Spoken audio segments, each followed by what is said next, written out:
Just tired today. The first couple days after chemotherapy, or 2 to 3 days afterwards, are really rough.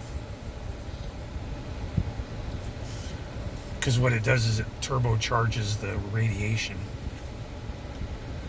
So I got some hummus. Start eating that, maybe. So I know that Jen's already given a timeline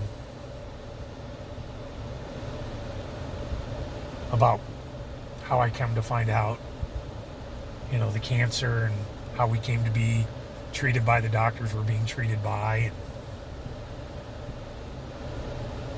And, the first time I heard stage 3 esophageal cancer,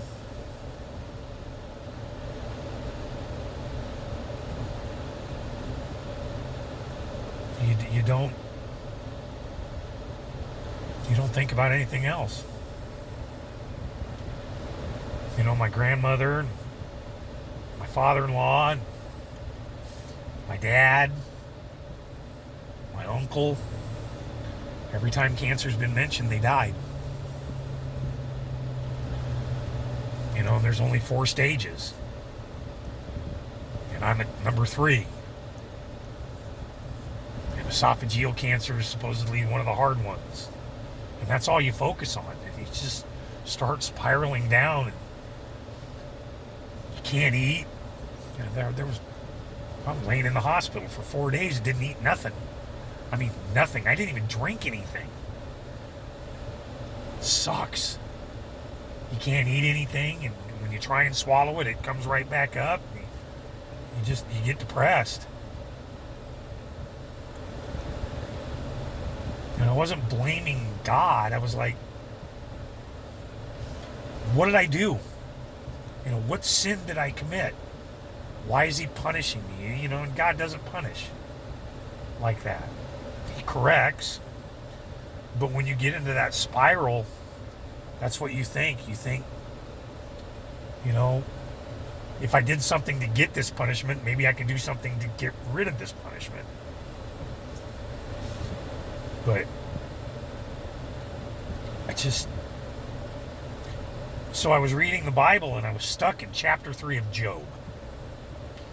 And in the 3rd chapter of Job, Job talks about how it was probably better if he was never born, and that his mother would have lost him in a miscarriage. And I mean, he's not really feeling sorry for himself, but he's like, God wouldn't have to punish me like this or correct me like this if I'd never been born, kind of thing. So he wasn't cursing God, but he was like, yeah, God, I get it. I'm a bad man, and I'm all this, and it'd be better if I wasn't born, that you wouldn't have to do this to me. And so I called Brother Glenn Beck. I called a church member I used to go to church with, and he told me to read Psalm 51.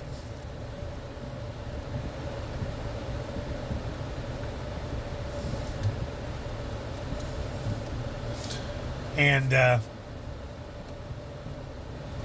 that's where it dawned on me that God wasn't punishing me, and God wasn't correcting me.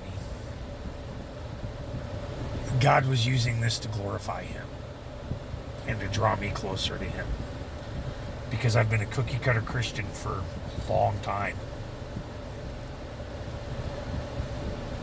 And it took me a long time to realize that the anger and the frustration I was feeling, I was mad, but it was misdirected towards God. It was mostly towards me. And now I take it day by day. We met with the doctor yesterday, and I've got a couple more weeks to go, and then after the radiation and the chemo are done, I have to wait a month and do a PET scan, and then we're going to talk surgery, where they're going to take out the bad part of my esophagus and rebuild it with my stomach. And from what I understand, that's the dangerous one. That's where all the danger comes in. So, I mean, this is like the pre-game warm-up to the big show. And But I can't worry about that. That's over a month away. I've got to take it minute by minute, second by second, hour by hour. It's just the thing is that the radiation is very tiring. It really drains you. And then when you're out in this heat, like I was today, that drains you even more. And you just, you know, when you're getting to that stage in your life where you have to sleep at least 5-6 hours, maybe preferably 8 hours to get refreshed, but you toss and turn all night because you can't get comfortable, so you end up sleeping only like 4 hours, and then you have to get up and go to work anyway, and it doesn't matter how much coffee you drink, you're just bleh. That bleh feeling is what you feel whether you sleep 4 hours, 8 hours, 12 hours, 18 hours, it doesn't matter. You could sleep 20 hours, get up, and you still feel like you haven't slept. That's what that radiation and the chemo does. It just drains you. You can't, you shuffle, you don't walk. Everything you do it very slowly. You want to do it quickly, but you just can't. You don't have the drive or the energy. You just don't have it. And then you throw a feeding tube in there where you're latched to this bag with a hose, and it's just, you move even slower. I jokingly told Jen that I wanted a walker with the seat so I could turn around and sit down and rest while I'm walking across the parking lot. But there are times, I tell you what. But it's nice that my company knows that what's going on with me, so if I need to pull over and take a 20-minute nap, I can just park my truck and go back there and take a nap. They're real good about that. They're also real good about working me on Saturdays that they normally don't do that. But because I do my chemo on Fridays, they let me make up that day on Saturday. But you're on reduced hours. I am working reduced hours, yes. And so that I'm used adds, to working 60 hours. I'm working 30s, 40s.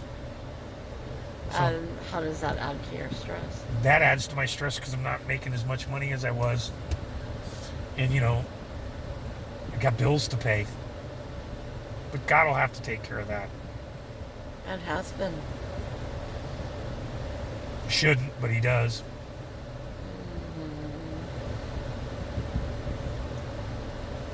But all I can tell you is if you're suffering from this cancer, any form of cancer, and you feel yourself just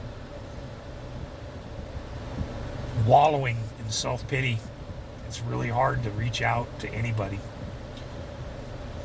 and ask for help because you're angry. You take it out on other people. You're not mad at them, you're mad at the cancer. That's the worst thing you can do is take it out on the people you love. I did that. I'd strongly recommend counseling from a pastor. And if you're not a religious person, you're going to find religion real fast.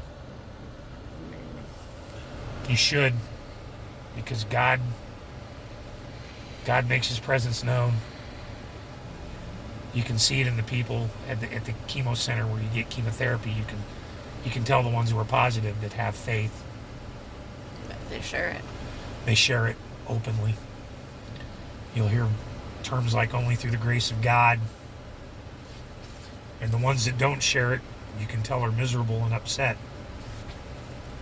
And your heart goes out to them. So that's all I got for today.